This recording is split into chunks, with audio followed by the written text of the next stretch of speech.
Okay, update tayo sa BTC. So nagkakaroon tayo ng some sort of pagbagsak mga one day ago siguro hanggang ngayon, no? Tapos may pinag-usapan tayo about dito sa area to na meron tayong some sort of liquidity grab. Makikita natin wala tayong closes above. Meron tayong mga week up. Nagkaroon pa tayo ng isa pang retest na isa pang week up, no? Napakaganda, which is opportunity para mag-short, no? So napag-usapan natin na may possibility, may opportunity dito na mag-short. Meron tayong target dito na 0.5 na possible din na umakit pa ng ng 0.618 ng golden pocket natin. Pero syempre hindi natin alam exactly kung doon na ba talaga siya magre-reject or baka may possibility of higher targets pa. So napag-usapan natin yung technical targets na, or more like tawag dito, short targets natin na dito opportunity tong area to, opportunity para mag-short. Kung magbe-break man tayo, magko-close above na ganito, ang next target natin dito na agad. Okay? So nakakita tayo ng some sort of head and shoulders pattern dito. Maliit na head and shoulders pattern, no? Tingnan natin, ha. So meron tayong some sort of neckline dito. Yan, some sort of neckline. Meron tayong shoulder, meron tayong head, meron tayong shoulder. Maliit lang to, no? Tapos titignan natin ang target price nito mula sa taas hanggang ilalim. Babagsak natin sa technical target na kung saan tayo magbabounce. Exactly dun sa mga area yun, no? Ito. So nag-bounce tayo, karoon tayo ng recovery, retest, then dump ulit, no? So nagkaroon na tayo ng lower low. So meron tayong maliit na bearish market structure dito. Meron tayong high, meron tayong low, meron tayong lower high, meron tayong lower low. So maganda to para sa mga nakapag-short dito. So kung tinake nyo yung risk dito para mag-short, congrats. Meron kayong gain sa ngayon. So ito ang aabangan ng mga naka-take position ng short. Okay? Papakita ko lang, ha. So meron tayong pinag-uusapan dito na meron tayong potential baka in case na bullish tayo, no? In case na bullish, baka meron tayong 5 wave counts dito. Baka lang, ha. Hindi natin sure. Meron tayo 1, 2, hindi natin sure kung dito ang 3 or dito yung 3. Sabihin natin dito muna ang 3, 4, 5. Double check muna natin kung ang number 3 natin is some sort of third wave talaga. Dapat makakita tayo ng 1.618 or kahit sabihin natin dito pa natin ilagay, no? Try natin. So para ma-check ang third wave, kailangan makakita tayo ng 1.618 target. Almost, no? Almost. Pwedeng maging 1.618 target to, no? Almost. So, medyo may case for the bulls dito na etong dump na to, pwedeng maging correction. Okay? So, magkakaroon tayo ng ng impulse 1, impulse 2, impulse 3 susunod na magbe-breakout tayo most likely dito. Okay? So, pampaingat sa bears, sa mga bears, na mga naka-short dito sa area to, na in case magiging bullish tayo, kailangan natin mag-ingat at hanapin ang potential bounce point nito. Okay? So ang pinaka bounce point nito ay sa 0.5 ulit. So kasi meron tayo meron tayong first wave. So ulitin ko, kapag second wave, madalas sa target niyan 0.5 or 0.618. At minsan umaabot ng 0.88. Pero madalas ito ang mga magagandang targets ng second wave. Okay? So, ganun din dito. Since meron tayong some sort of leading diagonal dito na falling wedge, sabihin natin baka 5 waves lang talaga to. 1, 2, 3, 4, 5 of some sort. Di natin sure kung paano yung bilang yan. Pero sa leading diagonal falling wedge, meron tayong some sort of, lalagay natin ng drawing saglit. Yan. Tsaka yan. O, sabihin natin parang ganyan yung tsura. Hindi natin sure. Meron tayong some sort of 1, 2, 3, 4, 5. Magkakaroon tayo ng potential second wave dito kasi ang bilang na nito, first wave, second wave, third wave, fourth wave, fifth wave, kung saan man paparating ito pababa. So ang target rin yan 0.5, no? So makikita natin hindi tayo nag-close above ng 0.5. Meron pa tayong mga closes above, medyo balimbing, no? Pero hindi tayo exactly nagkakaroon ng strong candle close above, no? So ganun din dun sa bearish side na to. In case, no, so medyo 50-50 to, pero mas bias natin sa ngayon bearish kasi ang galaw nito masyadong malaki. Itong dump na to, no, papunta dito sa first wave na to, malaki itong dump na to. Mamaya papakita natin kung bakit importante itong dump na to. para masabi natin mas mataas ang probability na mag-aaroon pa tayo ng extra pang dump, no? So, ganun na. So, meron tayong 0.5 dito na nagre-reject tayo. Ganun din dito, no? Na kapag kunwari dito sa mukhang 5 waves na to, mukhang 5 waves, no? In case na mag-aaroon tayo ng dump, kailangan natin bantayan sa mga naka-short dito sa area to, babantayan natin tong 0.5 na to. Isa to sa mga pinaka-importante. Ang susunod 0.618. Meron tayong mga support diyan. Ito na makikita natin. May some sort of drawingin natin, ha. Some sort of support diyan. Hindi nga lang perfect to. At meron tayong mga wick down dito, no. Makikita natin. Zoom in tayo, ha. Yan, may wick down tayo dito bago tayo mag-pump ng hanggang dito sa rejection area natin, no. Tapos meron tayo sa golden pocket natin. Ganun din, no. Ito. Yan. Tapos ito, meron tayong wick up dito. So basically, itong area lang na to, no.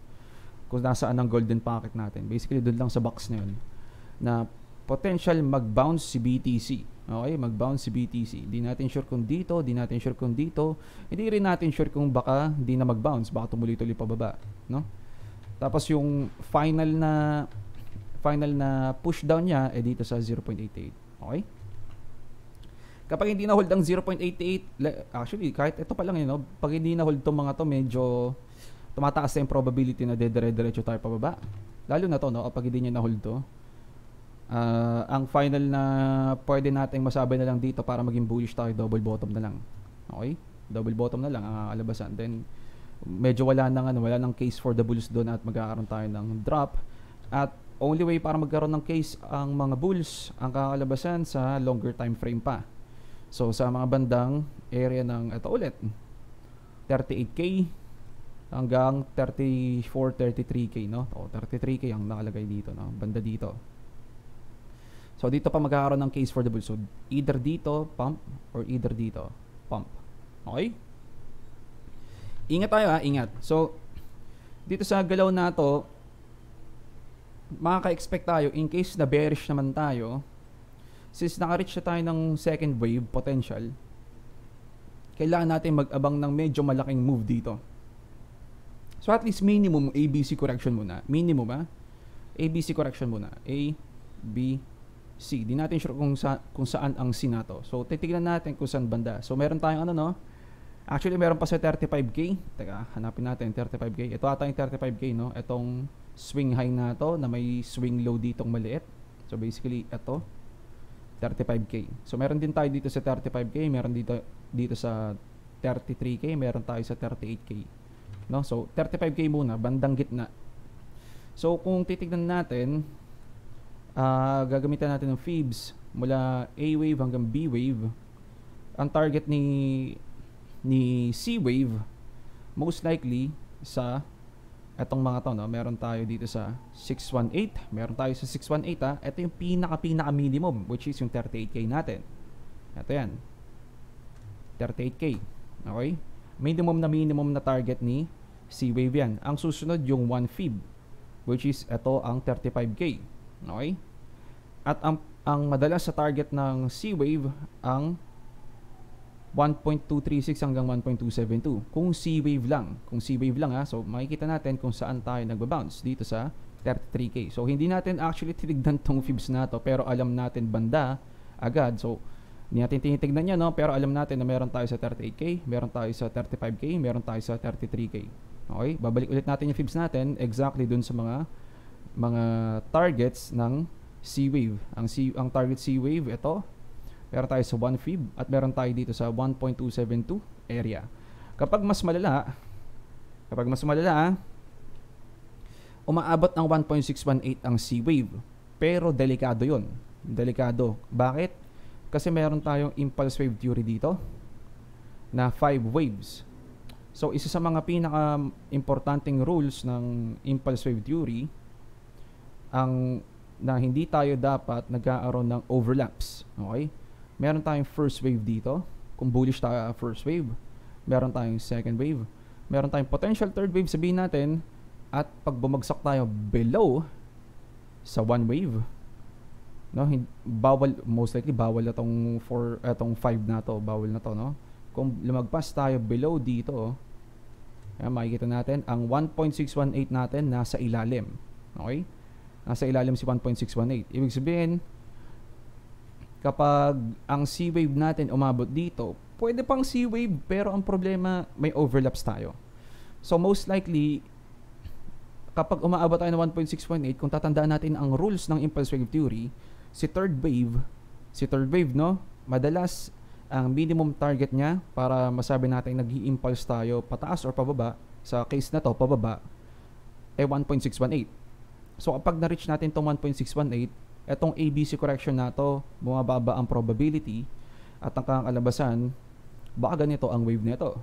1, 2, 3, 4, 5 ang alabasan. Okay? Kapag gaganyan, mas mahapding dump tong kakalabasan na. Mag-iingat tayo dito kasi napaka-hapding dump na ito pag ganito ang klaseng move ang gagawin ni BTC. So magkakaroon to ng ABC, for example, na ganyan, or sabihin natin baka normal na ABC na ganyan lang, hindi natin sure. Then isa pang dump yan. Isa na naman dump na malaki. 1, 2, 3, 4, 5. Baka mag-lower low tayo dito. Okay? So, hindi lang ako nakakita niyan. Meron tayong mga actually na mga bullish channels na pinag-uusapan na tong one wave na to. Pinag-uusapan na, no? So, mga previous videos ko may kinompare akong bullish channel na kahit bullish channel siya, pinapakita niya tong invalidation target na to. Ang sabi niya, ang BTC magkakaroon ng malaking trouble sa BTC, no? Kumbaga, ibig sabihin, alam niyang may paparating na potential na napakalaking bearish move kung ma-break natin ang one wave. Okay? Napakadelikado na.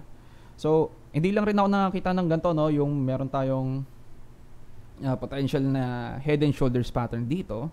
So, hindi ko nga lang na-pull up yung video ng napanood ko, no? Pero kaka-update nilang kahapon. Pero napag-uusapan na natin tong head and shoulders pattern na medyo matagal-tagal na may potential tayo mag shoulder, head, shoulder.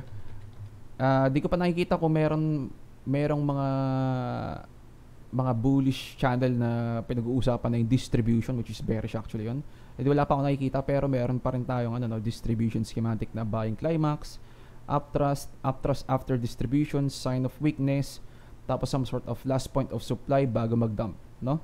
So meron tayong setup, maraming setup to, no? Napakaraming setup ng distribution, maraming setup ng bearish move na reversal na head and shoulders pattern. Meron na tayong some sort of pwede natin ma-confirm na meron na tayo sa daily na start of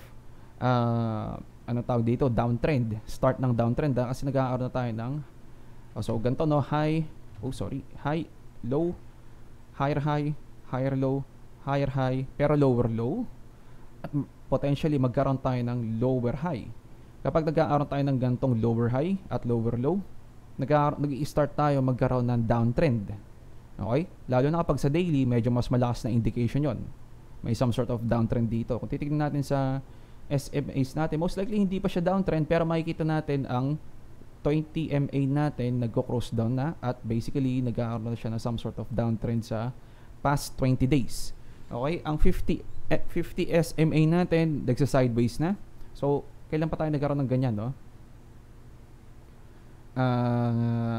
Medyo matagal-tagal na, no? Dito pa nagkaroon ng cross down sa 20 at 50 MA.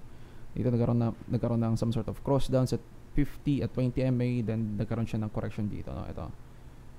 Correction dito, bumagsak, okay lang, then nagpump na naman tayo kasi na-support tayo sa 200 MA. No, kung mapapansin din natin, ang 35K natin banda dito, ang 33K natin banda dito. So andi dito sa area na pwedeng pag-bouncean ng 200 MA. So importante ang 200 MA sa daily sa ngayon. So ang kakalabasan, possible tayo sa mga paparating na days, baka mag-curve down na rin pati ang 100 MA natin, no? Pero tayong tinatawag na Zeus strike sa basic stock market, na kapag nagkakaroon tayo ng break sa 100 MA, itong blue line na to, magkakaroon tayo ng potential pump. So ito, for example, ito nare-reject hanggang sa magkakaroon tayo ng break, malakas na pump, no? Ganun din sa mga previous data. Hanap tayo ha. So ito no, magkakaroon tayo ng mga strong break, retest, pump, no? Tapos makikita natin bihira na matamaan tong blue line natin after natin mag-break. Now, meron tayong mga fake pumps na ganyan, mga fake pumps, example itong mga to, no? So hindi ko pinagkakatiwalaan masyado ang mga ang mga MAs, no, kasi hindi naman lagi ganoon ang nangyayari. For example, ito magbe-breakout pero ma-reject siya sa 200 MA. Ito no, magbe-break siya, re-retest pero nag-break pa rin ng 200 MA, no? So hindi natin lagi alam kung magbe-break ba siya ng mga importanteng MAs na to, no? Hindi natin sure, no? Ito for example, marami tayong some sort of break dito, babagsak. May break dito, may break pa ng 200 MA pero babagsak pa rin, no? So kaya hindi ko masyado pinagkakatiwalaan yung mga MAs. Pang ano ko lang to, most likely pang tingin lang trend. So ito no, example lang naman. Break dito, napakalaking bull trap, then dump na naman, no? So kaya ano lang, pang check lang to mga MAs para sa akin, no? Kung mag-trend ba tayo in a different direction or hindi. Okay, so etong area to, medyo highly likely na na bearish tong structure na ginagawa niya. May topping pattern tayo dito. Napag-usapan din natin yung yung mga some sort of leading diagonal na ang starting point ng leading diagonal ay may hina kasi bottoming pattern ito, bottoming pattern to. Magkakaroon tayo ng final push to the downside. Magkakaroon tayo ng recovery na mukhang maiisip ng mga bulls yan, ay more like maiisip ng mga bears dyan na mukhang recovery lang to, babagsak pa dapat ng malalim to, pero makikita natin meron na tayong higher low. So after ng higher low na to, isa sa mga confirmation na nag-bottom out na tayo dito,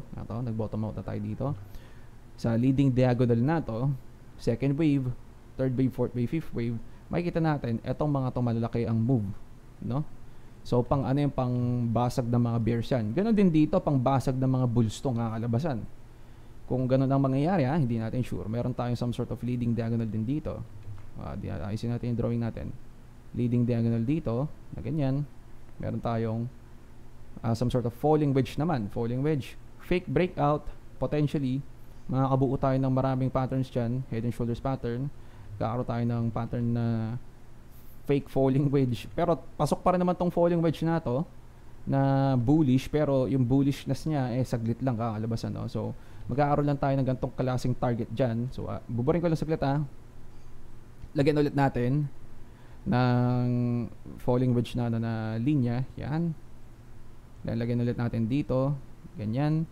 So most likely ang target niyan, tignan lang natin baka dito sa opening na to, dito hanggang dito, di natin sure.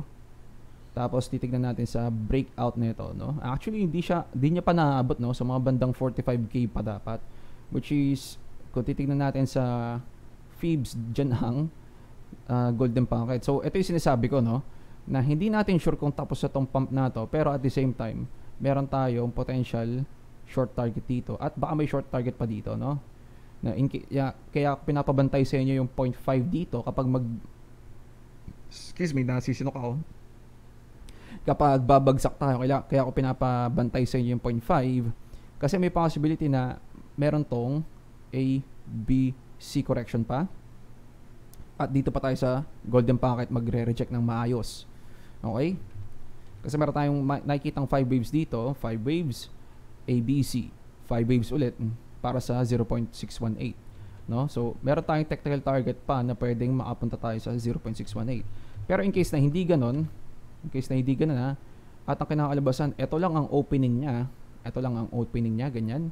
Kasi makikita natin hindi ganoon ka perfecto, no? Well, dapat sa sa week to, no, sa week kumbaga. So sabihin natin kung candle to candle lang tayo, dapat ganito lang dapat ang itsura ng falling wedge natin, some sort of ganyan. So ibig sabihin parang ganito ang itsura yan. Dito hanggang dito, kung ilalagay natin sa technical target natin, actually di siya ganun din kapasok, no, pero ando doon siya sa area na kung saan tayo pwede mag-close, no. So mga banda dito. So basically dito lang sa daily level na to. Yan. No, doon lang sa daily level na 'yun, no. So meron tayong some sort of confluence na meron tayong technical target dito of some sort no, technical target of some sort dito na doon din tayo banda nagko-close, no. Hindi siya perfect pero nagsasabi pwedeng dito na mag-reject then babagsak tayo, no. So kailangan natin mag-ingat. Meron tayong dalawang potential na galaw pa dito. Hindi pa tayo fully bearish. Hindi pa tayo fully bearish dito sa mga parts na to. Nakakita tayo sa daily na medyo parang humihina. Malaking indication na humihina. Meron tayong lower low dito. Meron tayong potential lower high dito. Hindi pa natin sure pwede pang gumanyan yan. Pero lower high pa rin to. So bearish pa rin yun. Tsaka palang babagsak. So kailangan lang natin abangan. So re-enter tayo. Kung sabihin natin nag-push down na to tapos bigla magpapump ulit to, re-enter na lang tayo dito ng short ng 618, no, kung magpapump ulit. Okay, iingat tayo o kaya gusto niyo mag-take profit kayo na onti dito sa bandang sambayan ulit. Tignan lang natin ito, no, banda dito sa 41,100 or dito sa 4,500 area, pwede kayo mag-take profit ng onti dyan ng short, no. May mga sasabi ko, no, at potentially kung babagsak, at least meron pa rin kayo posisyon. Wag siguro nyo i-fully take profit, siguro mga kalahati or 1/4 lang ganun. Tapos kapag ganun din naman, kapag nag-bounce, at least nakapag-take profit na kayo dito sa mga area to. Then dito sa mga area to, pwede nyo i-enter yung profits nyo dyan. Okay? So ano nga ba, may gusto ko sabihin dito sa eto to, yung volume. Tingnan natin ang volume, no? So paano natin malalaman na may some sort of head and shoulders pattern dito or may some sort of malakas na type of bearish indication dito? So makikita pa lang natin sa volume, no? Sa volume na napakalaking dalawang red candle to, red daily na volume candles to na nag-i-indicate na meron tayong malakas na rejection. Okay? So dito pa lang, no, makikita pa lang natin na sa volume medyo obvious na biglang nag-take over ang mga bears dito. Okay? Biglang nag-take over. So kung titignan din natin yan sa nasan nga ba yun? Head and shoulders pattern ito. So hindi natin sure kung saan banda dito, pero most likely ganyan lang yan. Tapos ganito, ganyan. Mas meron tayo dito, meron tayo potential, sabihin natin dito na, then dito makaka-expect tayo na dapat ang head ang pinakamalaking volume. Actually dapat pabagsak to, no? Pabagsak yung volume nito. Pero makikita natin yung rejection kasi nito, no? Yung rejection nito malaki. So nag-i-indicate na meron tayong some sort of strength ng mga bears dyan. So lalo na dito, no, kapag itong point na to, itong point na to pababa rin, no? Pababa. So kapag tayo umabot dito sa mga banda dito sa mga area to at nagkaroon tayo ng malaking volume spike dito sa breakdown, iingat tayo dyan. Okay? So ano kaya magiging target nito kung babagsak tayo? Tignan natin, So mula sa pinakataas hanggang dito sa neckline, tignan natin. At kung magbe-breakdown tayo banda dito, sabihin natin saan tayo makakabot. 30k, no? Actually, delikado yun, Sabihin natin, flat ang natin, ang anong tawag dito, ang neckline natin. Paano natin gagawin flat to? Sabihin natin mga ganito lang. Mula dito sa pinakataas hanggang dito lang banda. Yan, mga banda dito lang. At magbe-breakdown tayo. So, most likely, dito siguro yung breakdown point yan. Parang ganyan. Kung mag-breakdown tayo, bandang 33k lang to, no? So, maraming targets. Meron tayong target na mas malalim, which is 30k. Meron tayong target na bandang 32,500 or 33k. Iingat tayo. So, maraming nag-i-indicate na etong area to, dito sa area to, bago tayo magkaroon ng mabagal na push-up, no? And nagsasabi na marami tayong some sort of confluences na dito tayo magbabounce, no? Or at least doon tayo magkakaroon ng some sort of paghihirap para sa bears na i-push down or i-break down pa, no? So dito yun sa mga area yan, no? Kung nasaan ang potential support natin, no? Itong area to, malaking support to, no? So mapapansin din natin dito, meron tayong mga support dito sa mga area to, no? At meron tayong mga resistance dito sa part na to. Ayan, no? So ingat, ayun na siguro update natin. Double check na natin S&P medyo may konting dump ng onte. Tama, medyo may konting dump. DXY ganun pa rin, sideways, pero somehow medyo may pump ng onte. So wala tayong masyadong kailangan tignan sa S&P 500 at sa DXY. Sa S&P 500 meron tayong base diyan na ano na potential etong ATH na to, ito yung final pump ni S&P 500. So magkakaroon tayo potential na last higher high dito. At ang alabas na magkakaroon tayo ng bearish market structure. So ito hindi ko sure kung saan banda to, no. So baka ganito to, 1 tapos A, B, C, 2, 3. Bawal dapat to, no. Ito na, bawal dapat to. So mukhang ending diagonal to, no. Mukhang ending diagonal. Kapag nagkakaroon tayo ng higher high na ganito with overlaps, most likely ending diagonal to. Na parang ganyan siguro, ganyan. Then ganyan, no. So mukha siyang ascending channel. Ibig sabihin kapag may ascending channel tayo dito, etong fifth wave madalas ending structure. So hindi ako magugulat kung etong dump na to, ito tuloy-tuloy na pabagsak. Okay? So ibig sabihin in-ATH na lang ng konti, ng saglit, at baka bumagsak na to. So meron tayong potential fifth wave dito sa area to, no? Potential fifth wave. Kasi ang bilang nito mula dito sa bear market nato, layo pala nito, no? Punta nga tayo weekly. Ito. So mula dito sa bear market, A, B, C correction, bear market. Meron tayong potential first wave dito of some sort. Sabihin natin, ito ang second wave or ito ang second wave. Baka running flat correction lang to. Second wave, meron tayong third wave. Oh, actually, baka ito yung third wave, no? Mali pala, ito. So meron tayong some sort of first wave kung saan man banda dito. Sabihin natin, dito na lang. 2, 3, 4, 5. So, alisin lang natin to. Ayan, tsaka yan. So, most likely, banda dito ang 5, no? So, actually, baka ganito to, no? Ganyan. Tapos, siguro mga ganyan ang second wave natin. So, madalas magkamukha si first wave at fifth wave, no? So, check lang natin ng saglit. So, mula dito hanggang dito, 80% area. So, mula dito hanggang dito. Hindi siya exactly magkamukha, no? So, kalahati pa lang. Possibility pang umangat pa to, no? So, ito si third wave, most likely, lagpas to ng 1.618. Tignan natin. Yan. Hindi ko most likely mapipinpoint to. Lagpas siyang 1.618, no? So, most likely, baka ito, no, yung una kong point ng number tier, baka ito yung number tier talaga, no? At ito, baka ABC correction to, no? ABC correction na expanded flat, pwede ito, no? Hindi natin sure kung fifth wave to, no? Pero may chance na maging fifth wave to. So, possible na ito rin ang third wave, itong area to or itong area to, no? Itong dalawang to, no? Yan. Tapos ito na ang fifth wave, tapos magkakaroon tayo ng expanded flat correction din dito. Possible yun, ha? Possible na ganyan, ABC correction.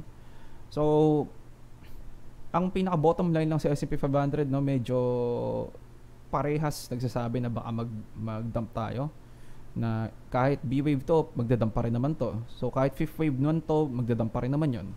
So ay lang siguro ang sa S&P 500. So magkakaroon yan ng some sort of confluence na okay, medyo magpapahinga ang stock market sa pag-pump. Si BTC naman mukhang nakapagpahinga na si BTC ng malaking dump niya dito, no? So, nasaan ba yun? Layo pala ng tingin natin. So, meron siyang malaking dump dito habang nagpapump si S&P 500. Tapos, baka nagkaroon na siya ng some sort of corrective move dito bago tumuloy-tuloy pababa. At tsaka pa lang tayo magkaroon ng mega pump, no? So, hindi natin sure, baka ganun lang ang gagawin. At least, ayun yung mas bias ko sa ngayon. Pero, syempre, hanggat sa shorter time frame, hindi pa tayo nakaka-break dito. Ang pinaka-bias dapat, bullish pa rin. No? So, itong structure na ito, nasa bullish territory pa rin tayo. Ha? Yun lang gusto kong i-point out sa inyo, nasa bullish territory tayo. Okay? Pero at the same time, nasa tayo, A, B, C na pwedeng maging bearish. Okay? Then, babagsak. So, kailangan para masabi natin confirmed na corrective move lang tong pataas na to. Ito corrective move lang to ng buong to. Kailangan natin bumagsak below 31k. Okay? So last check yung itong push up na to, no? Tignan lang natin sa regular chart. Napakagandang rejection dito sa 618. At nag-trade na naman tayo around sa 0.5. no? So, aabang tayo kung baka magko-close na naman tayo below ng 0.5, no? At baka mas malalang klaseng dump ang gagawin ni BTC. So, ayun na siguro update natin, Ingas Trades at GG's Boys.